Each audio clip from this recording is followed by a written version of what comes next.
अस्सलाम वालेकुम स्टूडेंट्स, मैं हूं Zameer Ahmed. Jain shorthand academy में आपको खुश आमदीद। आज हमारा पहला ऑनलाइन शॉर्ट हैंड लेक्चर है। आज के लेक्चर में हम कॉन्सोनेंट स्ट्रोक्स के बारे में पढ़ेंगे, जो कि शॉर्ट हैंड की इब्तिदा है।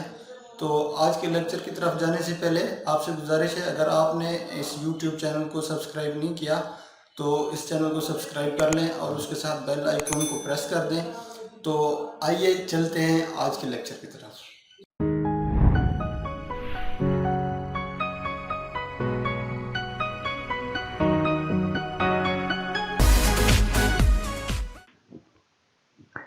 जी स्टूडेंट्स, आज हमारा पहला इंग्लिश शॉर्ट हैंड का लेक्चर है। जिन स्टूडेंट्स के पास इंग्लिश शॉर्ट हैंड की बुक पहले से मौजूद नहीं है वो ये वाली बुक परचेज कर लें। इसका नाम है Pitman short hand new course and की। तो जैसा कि आपको पता है आज हमारा पहला लेक्चर है, तो आज के लेक्चर में हम बेसिक शॉर्ट हैंड के बारे में पढ़ेंगे। जो नए स्टूडेंट हैं उनके दिमाग में सबसे पहले सवाल जो आता है वो ये है कि शॉर्ट हैंड क्या है।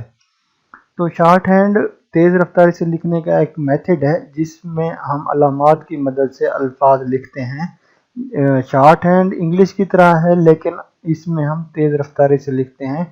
जिस तरह इंग्लिश में सेट ऑफ साइंस होते हैं जिनको हम अल्फ़ाबेट्स कहते हैं, उसी तरह शॉर्ट हैंड में ज्योमेट्रिकल साइंस होते हैं जिनको हम कॉन्सोनेंट स्ट्रोक्स कहते हैं। तो इंग्लिश की तरह हम जिस तरह इंग्लिश लिख के दोबारा पढ़ सकते हैं, इसी तरह हम शॉर्ट हैंड लिखने के बाद भी पढ़ सकते हैं या फिर हम उसको इंग्लिश में कन्वर्ट कर सकते हैं।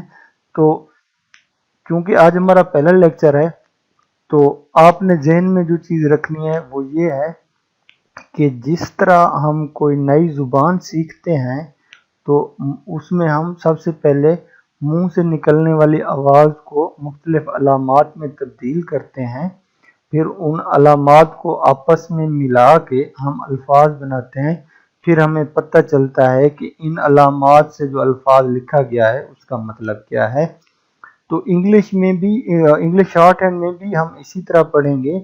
हमारे मुंह से निकलने वाले जितनी आवाज़ें हैं उनको हम अलामात में तब्दील करेंगे।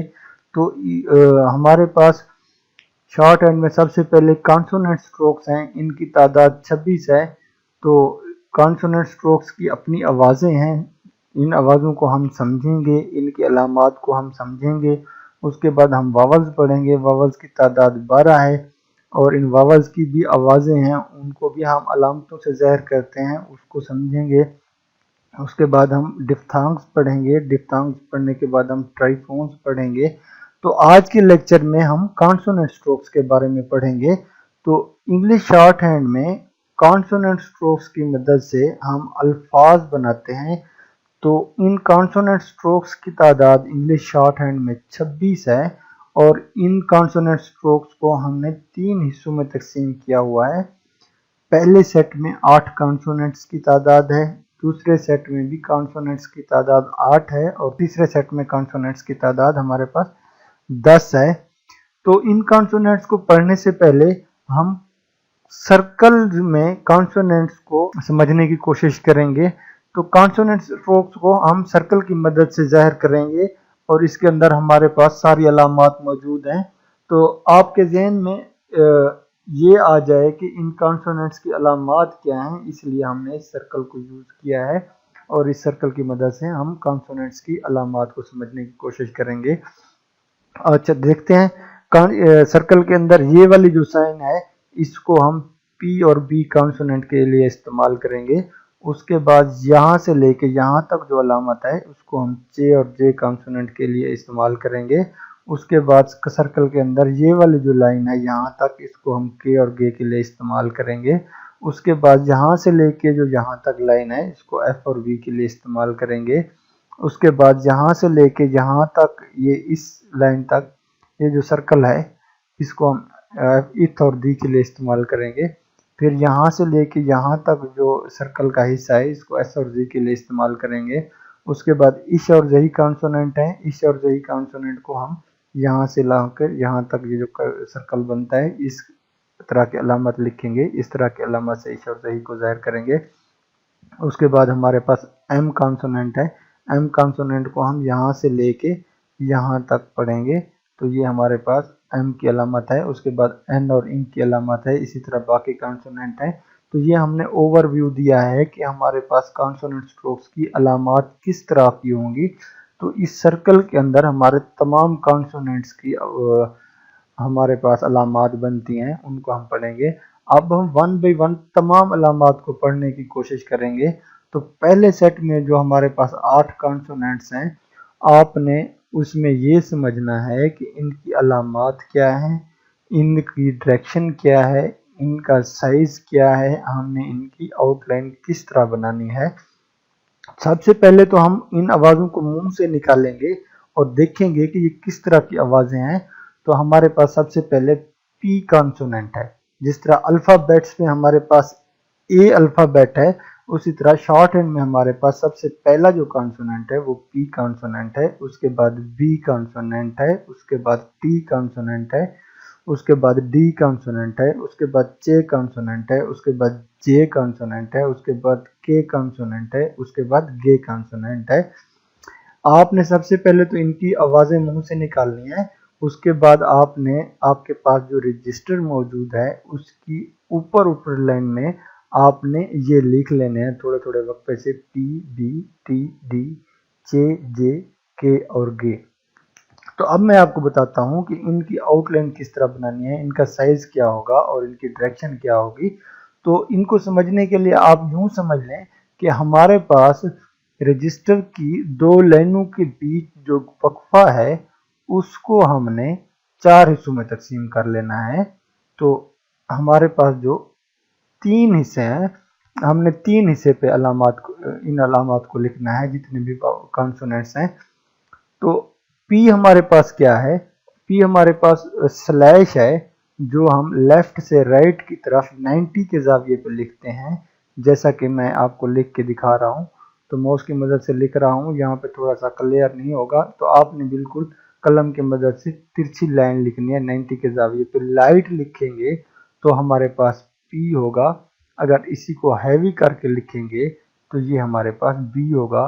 दोनों एक जैसी अलामत है, लेकिन ये इसको हमने लाइट लिखना है, जो हम शॉर्ट हैंड की पेंसिल यूज करते हैं उसको हमने आराम से लिखना है।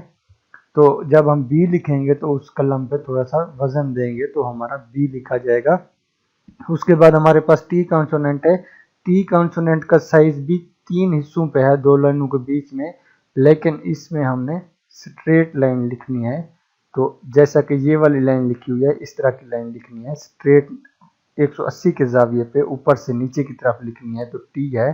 अगर इसी को हम गहरा करके लिखेंगे तो ये हमारे पास डी बनेगा। ये एक जैसी अलामत हैं, माउस की वजह से हैवी लाइट नहीं हो रहा, लेकिन आपने इसको हैवी लाइट करना है। जिस पे एच लिख रहा हूँ वो हैवी है, जिस पे एल लिख रहा हूँ वो लाइट है। तो हमारे पास पी लाइट है, बी हैवी है, और टी हमारे पास लाइट है, डी हमारे पास हैवी है। उसके बाद हमारे पास चे और जे कॉन्सोनेंट आते हैं। चे और जे कॉन्सोनेंट की आउटलाइन हमने किस तरह बनानी है, उसका साइज क्या रखना है।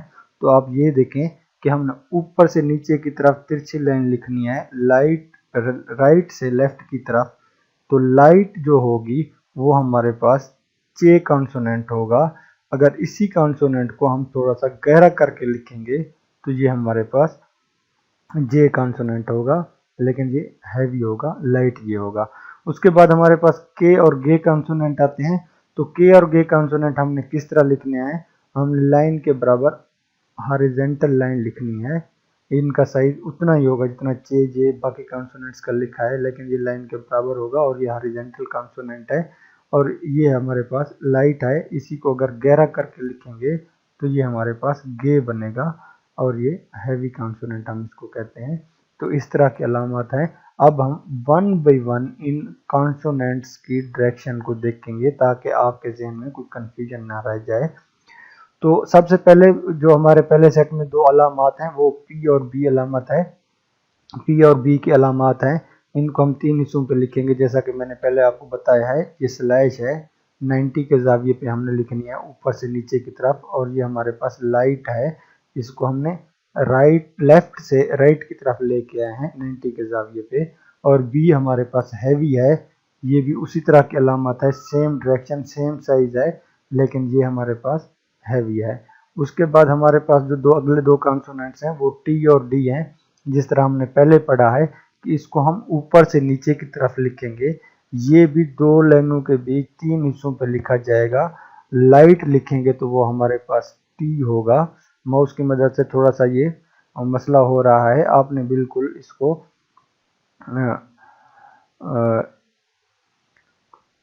सीधा लिखना है। ये हमारे पास लाइट लिखेंगे तो हमारे पास ये टी है। अगर इसी को हैवी करके लिखेंगे तो ये हमारे पास डी बनेगा। तो अगली देखते हैं, आगे हमारे पास जो कॉन्सोनेंट है, दो कॉन्सोनेंट्स हैं वो चे और जे कॉन्सोनेंट्स हैं। इनकी हमने डायरेक्शन का ख्याल रखना है। ये हम ऊपर से नीचे की तरफ लिखेंगे, ये हमारे पास राइट से लेफ्ट की तरफ आएंगे। तो ये भी हमारे पास 90 के जाविये पे स्लैश है। इसको भी हमने दो लाइनों के बीच तीन हिस्सों पर लिखना है। 90 के जाविये पे ऊपर से नीचे की तरफ लिखेंगे तो इस तरह की हमारे पास स्लैश बनेगी। तो ये हमारे पास लाइट जो है वो चे कॉन्सोनेंट है। अगर इसको हैवी करके लिखेंगे तो ऊपर से नीचे 90 के जाविये पे, तो ये हमारे पास जे बनेगा। तो आपने थोड़ा सा कलम को जोर देना है हैवी लिखने के लिए ऊपर से नीचे की तरफ। तो ये हमारे पास जे कॉन्सोनेंट है। तो आगे हमारे पास दो जो कॉन्सोनेंट हैं वो के और गे कॉन्सोनेंट्स हैं, और ये हम हॉरिजॉन्टल लिखेंगे, लाइन के बराबर में लिखेंगे। साइज इनका उसी तरह होगा, लेकिन हमने लेफ्ट से राइट की तरफ लेके जाना है। ये लाइन के बराबर होंगी। अगर लाइट होगा तो हमारे पास के होगा। अगर हम इसी अलामत को गहरा करके लिखेंगे तो ये हमारे पास गे होगा। इसको हम हैवी कॉन्सोनेंट कहेंगे। हमारे पास के और गे की इस तरह की आउटलाइन है। उसके बाद जो दूसरा सेट है हमारे पास, उनकी आवाज़ें क्या हैं? उनकी आवाज़ें हैं हमारे पास एफ है, फिर वी है, फिर इथ है, फिर दी है, फिर एस है, फिर जी है। जेड नहीं है ये हमारे पास जी है। उसके बाद इश है और उसके बाद जही है। जी और जही में ये फ़र्क है कि जेड और ई के दरमियान हमारे पास ए की आवाज़ है, एच हमने लगाया है, जही है, हे की आवाज़ है, यहाँ पे हे की आवाज़ नहीं है।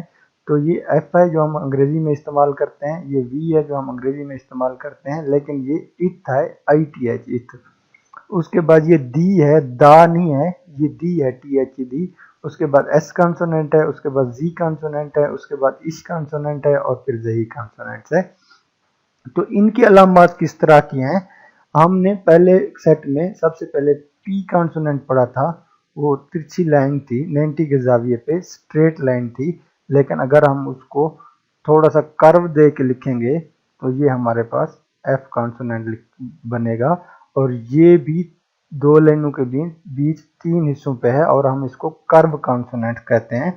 अगर इसको हैवी करके लिखेंगे, लाइट लिखेंगे तो हमारे पास एफ है। अगर इसी अलामत को हम हैवी करके लिखेंगे तो ये हमारे पास वी कॉन्सोनेंट बनेगा। तो आपने कलम को थोड़ा सा दबाव दे के लिखना है तो ये हमारे पास वी बनेगा। अगर हमारे पास इथ कॉन्सोनेंट है, इथ कॉन्सोनेंट क्या है? ये हमने टी कॉन्सोनेंट लिखा था। अगर टी कॉन्सोनेंट की लेफ्ट साइड पे हम कर्व देंगे सी की तरह या ब्रैकेट की तरह तो ये हमारा इथ बनेगा। तो अब हम इसको लिखने की कोशिश करते हैं। ये हमारे पास इथ है। तो आपने इसमें किस चीज़ का ख्याल रखना है?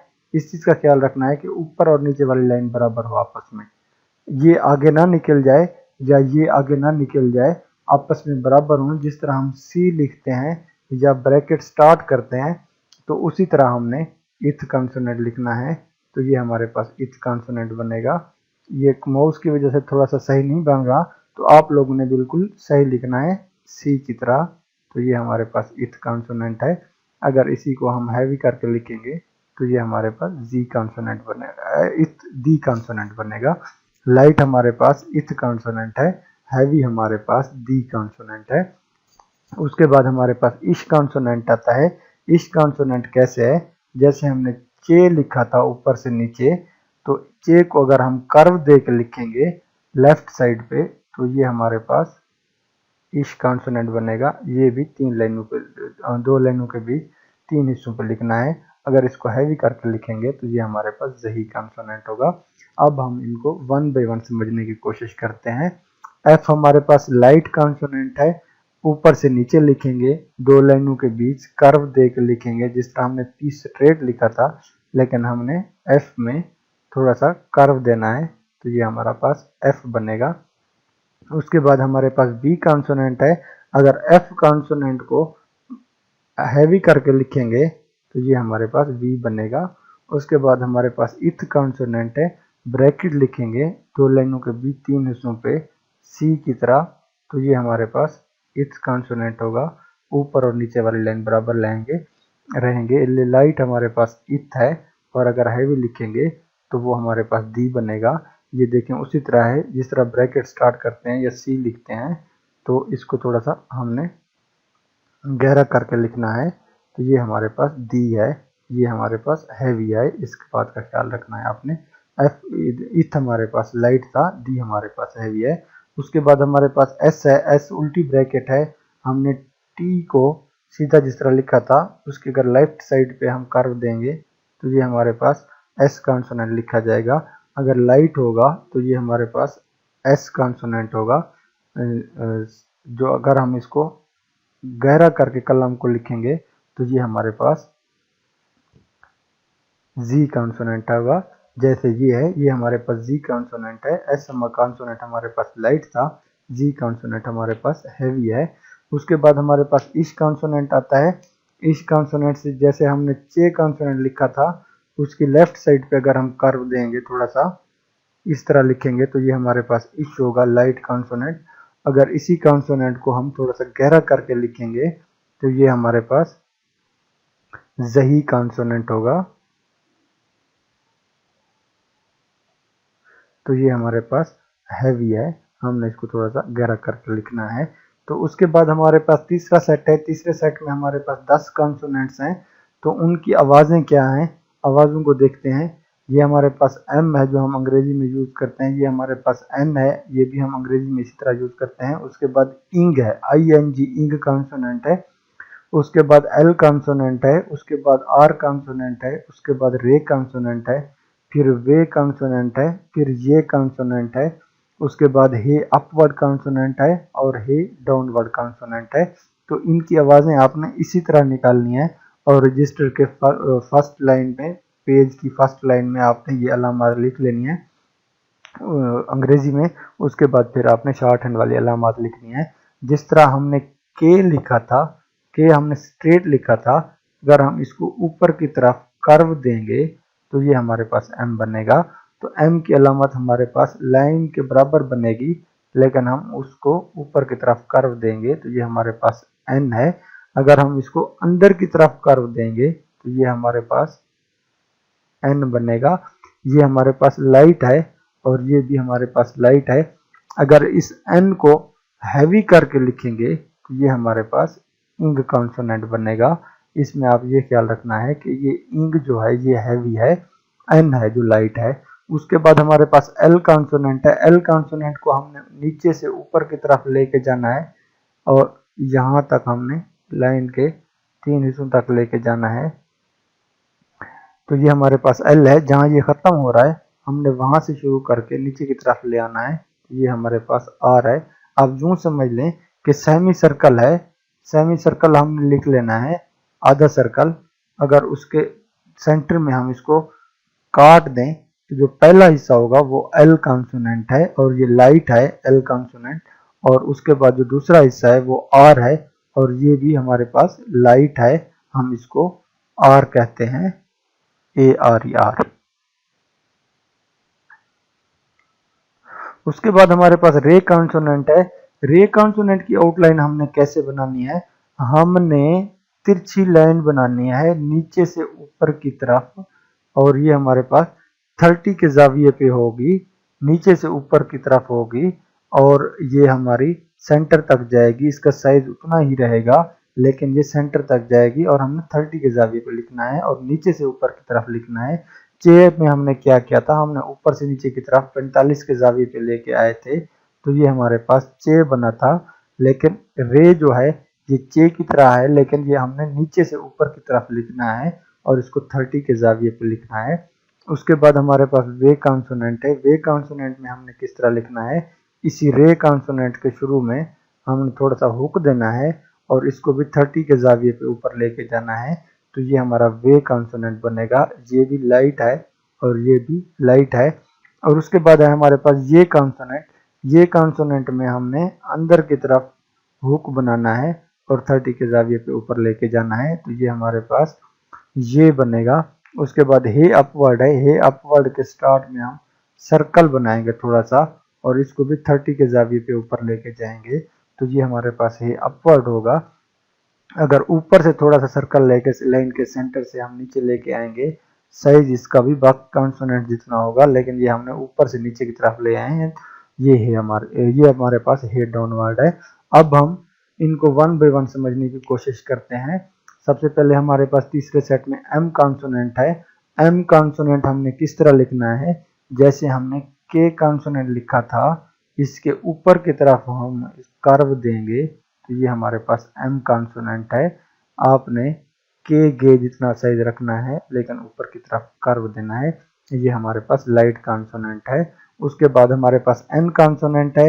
एन कॉन्सोनेंट में हमने अंदर की तरफ कर्व देना है और ये भी के जितना साइज है, ये लाइट है हमारे पास, ये हमारे पास एन है। और एन कॉन्सोनेंट को अगर हम हैवी करके लिखेंगे तो ये हमारे पास इंग कॉन्सोनेंट बनेगा। तो ये हमारे पास हैवी है, हमने इसको गहरा करके लिखना है। ये हमारे पास हैवी कॉन्सोनेंट है, एन की तरह है, लेकिन हम इसको कलम को वजन देकर लिखेंगे, इंग बनेगा गहरा कॉन्सोनेंट। उसके बाद हमारे पास एल है। एल को हम समझने के लिए क्वार्टर सर्कल यूज करेंगे। नीचे से ऊपर की तरफ इस तरह तिरछा लेके जाएंगे, तो ये हमारे पास एल बनेगा। ये हम ऊपर से नीचे की तरफ कर्व दे के लिखेंगे, क्वार्टर सर्कल बनेगा। अगर इसका बाकी दूसरा हिस्सा लिखेंगे तो वो हमारे पास आर बनेगा। अब ये हमारे पास सेमी सर्कल पूरा बन जाएगा। बीच में वक्फा देंगे। ये स्टार्ट का जो हिस्सा है ये एल है हमारे पास, ये भी लाइट है। और जो आखिर का हिस्सा है ये हमारे पास आर है। ये हम इसको सेमी क्वार्टर सर्कल को दूसरा हिस्सा है हमारे पास, ये हमारे पास आर है और ये भी हमारे पास लाइट है। तो ये हमने पढ़ लिया लाइट कॉन्सोनेंट, क्वार्टर सर्कल का, हाफ सर्कल का दूसरा हिस्सा आर कॉन्सोनेंट, ऊपर से नीचे की तरफ हमने यूं लिखना है, ये हमारे पास आर है। उसके बाद रे है। रे हमने नीचे से ऊपर की तरफ 30 के जाविये पे लिखना है। साइज इसका उतना बनेगा, लेकिन ये लाइन के सेंटर तक जाएगा। और ये हमारे पास लाइट है, ये 30 के जाविये पे है, तो ये हमारे पास रे कॉन्सोनेंट है। और इसी तरह हमारे पास वे कॉन्सोनेंट है। हम रे कॉन्सोनेंट के स्टार्ट में थोड़ा सा कर्व देंगे, तो ये हमारे पास वे कॉन्सोनेंट बनेगा। उसके बाद हमारे पास ये कॉन्सोनेंट है। ये कॉन्सोनेंट में हमने अंदर की तरफ कर्व देना है और ये भी 30 के जाविये पे है, ये भी लाइट कॉन्सोनेंट है, तो ये हमारे पास ये कॉन्सोनेंट है। उसके बाद है हे अपवर्ड। हे अपवर्ड कैसे है, ये उसी रेव की तरह है। 30 के जाविये पे हमने छोटा सा सर्कल बनाना है शुरू में, फिर हमने 30 के जाविये पे नीचे से ऊपर की तरफ लेके जाना है, तो ये हमारे पास हे अपवर्ड है। और ये हम लाइट है, ये हमारे पास हम नीचे से ऊपर की तरफ लिखते हैं, इसलिए इसको हे अपवर्ड कहते हैं। आगे है हमारे पास हे डाउनवर्ड। आपने इसको नहीं देखना, अलामत को देखना है। ये 45 के जाविये पे लिखा हुआ गलत है, आपने इसको 30 के जाविये पे ऊपर से नीचे की तरफ लेके आना है, तो ये हमारे पास हे डाउनवर्ड है। ये तो हमारे पास 3 सेट थे। अब आपने इनकी प्रैक्टिस किस तरह करनी है, आपने ऊपर सबसे पहले रजिस्टर का जो पेज होता है उसके ऊपर पहले आपने P B T D J J K and के थोड़े थोड़े वक्फे से लिख लेना है। उनके नीचे आपने इनकी इस तरह अलामात बनानी है। पी लाइट है, 2 लाइनों के दरमियान 3 हिस्सों पे आपने पी लिखना है, फिर आपने गहरा करके लिखना है, ये बी बनेगा। उसके बाद आपने सीधा लिखना है बिल्कुल स्ट्रेट लाइट सा, ये टी बनेगा। इसी को अगर आप हैवी करके लिखेंगे तो ये हमारे पास डी बनेगा। उसके बाद आपने तिरछा 45 के जाविये पे ऊपर से नीचे लेफ्ट से राइट से लेफ्ट की तरफ आना है, जे बनेगा। अगर इसी को हैवी करके लिखेंगे तो ये हमारे पास जे बनेगा। और के हमारे पास हॉरिजॉन्टल लाइन है, बिल्कुल लाइन के बराबर है, इसका साइज भी उतना ही है। ये लाइट है, अगर इसको हैवी करके लिखेंगे तो ये गे बनेगा। अब आपने इनकी प्रैक्टिस इस तरह करनी है, ऊपर आपने अंग्रेजी लिख ली है इनकी, और उसके बाद आपने पूरे पेज पे आपने इनकी अलामात लिखनी है। और ये आपने 4 पेज लिखने हैं पहले सेट के। कितने लिखने हैं, 4 पेज पहले सेट के लिखने हैं। उसके बाद आपने दूसरे सेट के भी इसी तरह प्रैक्टिस करनी है। ऊपर एफ लिख लेना है, वी लिख लेना है, इथ लिख लेना है, दी लिख लेना है, एस लिख लेना है, जी लिख लेना है, इश लिख लेना है और फिर जही लिख लेना है। फिर आपने उनके नीचे 3 हिस्सों पर अलामात लिखनी है। ये एफ है, इसको गहरा करके लिखेंगे तो ये हमारे पास वी है। फिर हम ब्रैकेट या सी लिखेंगे तो ये हमारे पास इथ है। अगर इसी ब्रैकेट को हम गहरा करके लिखेंगे तो ये हमारे पास दी बनेगा। फिर हमारे पास एस बनेगा। फिर इसी तरह हमारे पास जही जी बनेगा और ये हमारे पास इश बनेगा और ये हमारे पास जही बनेगा।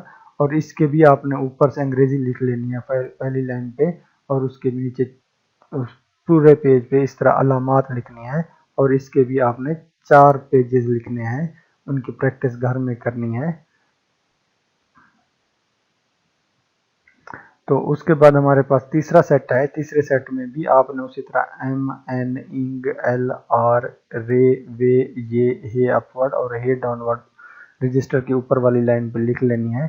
फिर आपने इनकी अलामात रजिस्टर की बाकी पेज की बाकी लाइनों पे नीचे सारी इस तरह की अलामात लिखनी है और इनके भी आपने 4 पेजेस लिखने हैं और इनकी घर में प्रैक्टिस करनी है।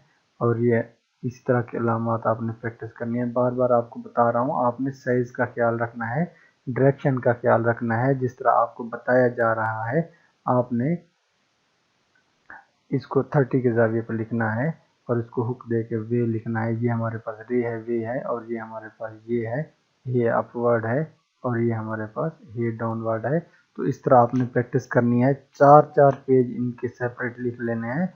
फिर आपने फर्स्ट सेट और सेकंड सेट को कंपैरिजन करके लिखना है ताकि आपको अलामात का पता चले। और उसके बाद फिर फर्स्ट, सेकंड और थर्ड कॉन्सोनेंट्स को आपस में मिला के लिखना है ताकि इनकी अलामात आपको क्लियर हो सकें।